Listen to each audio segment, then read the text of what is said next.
Hi everyone, my name's Ryan, and thanks for joining me as part of the Travel Points family, where we focus on how to use credit cards to subsidize family vacations. Taking our loved ones on vacations is expensive, so let's bring those costs down and take our families farther for less. Using credit cards can reward you in two main ways. You can get cash back, or you can earn points, and for the most part, you're going to have to make a choice. While I'm on team travel and like to earn points, I'd be lying if I told you I never thought of playing for the other team. I'd be lying if I told you I never thought of switch hitting. I'd be lying if I told you I never thought about earning cash back.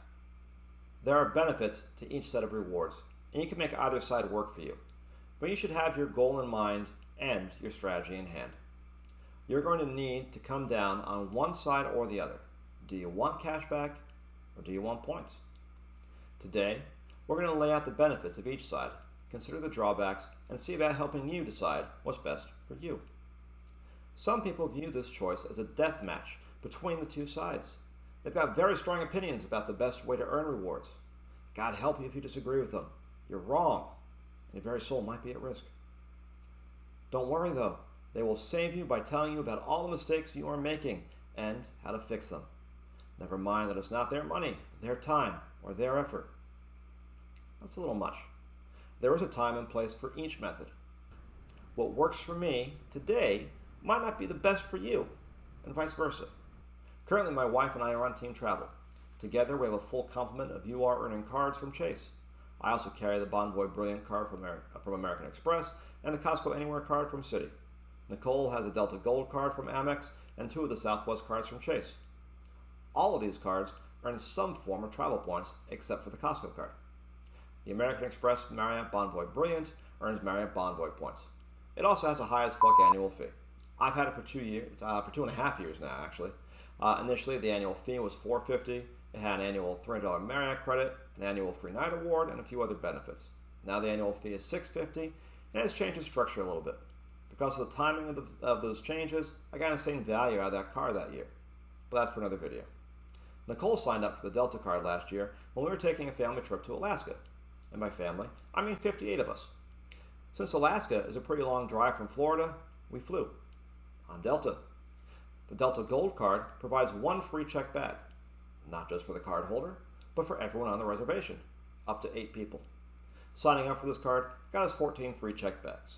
The card has a $99 annual fee that's waived for the first year, so we don't even have to pay for the card, and there's a good chance that we'll cancel or product change this card when the annual fee hits. At $30 a bag, signing up for the Delta Gold card saved us $420.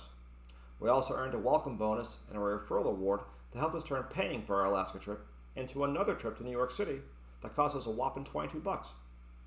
While I used to hold 2 Southwest cards, I canceled both of mine after a year. Nicole now holds 2 of them, and for the same reason, the Southwest Companion Pass. There are 2 ways to earn the Southwest Companion Pass. You can fly 100 one-way flights on Southwest, or earn 135,000 rapid reward points. Nicole signed up for the 2 Southwest cards, earned the welcome bonuses, and got us 165,000 rapid reward points and the Companion Pass. Now, I fly anywhere Nicole does for the cost of taxes for all of 2024 and all of 2025. The Costco Anywhere card is my gas card.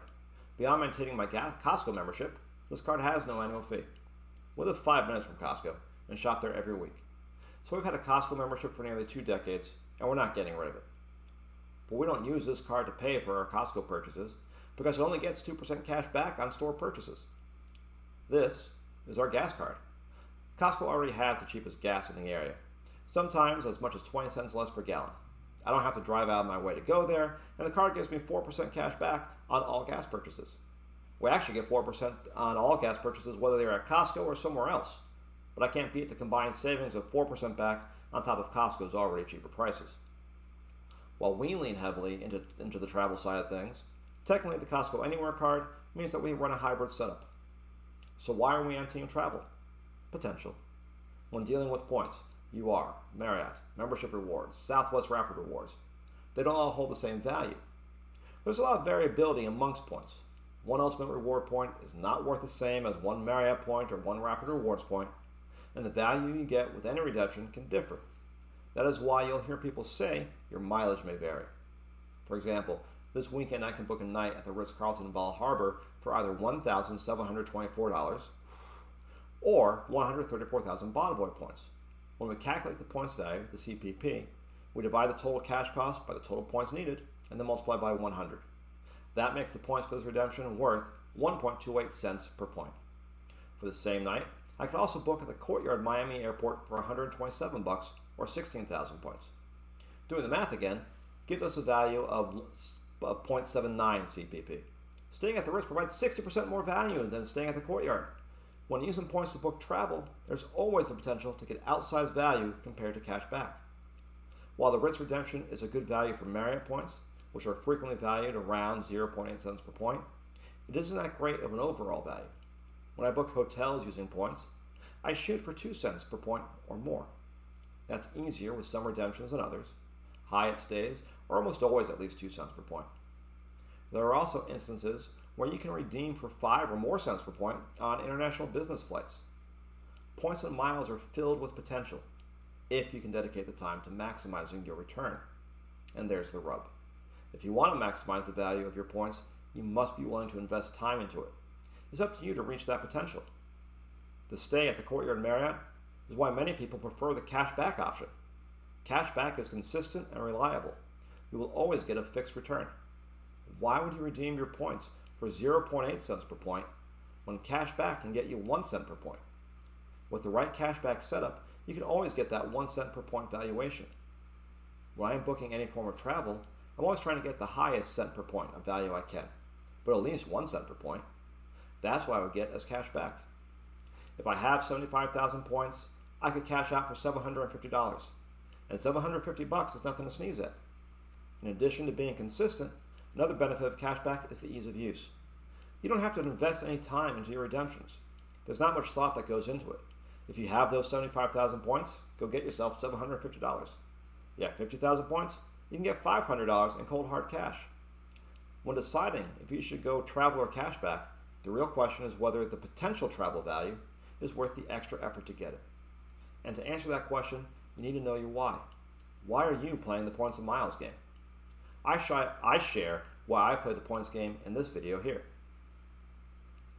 As I've shared before, I'm in this game so that I can create memories with my family. Our children are still young, and we really want to give them different experiences as they grow up. As teachers, my wife and I know the value of school and education. We also know the value of experiences. Put simply by Mark Patterson, nothing teaches you more than exploring the world and accumulating experiences. I want to hear from you. Are you team travel or cashback? In the comments, leave a $sign emoji if you're team cashback, or an airplane emoji if you're team travel. Don't forget to like this video and consider subscribing if you'd like to hear more. It's in your best interest to decide if you want to earn cold hard cash or points for travel.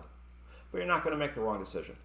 As long as you are taking advantage of credit card offers, leveraging those rewards, and making credit cards work for you, you're coming out ahead. You can always pivot!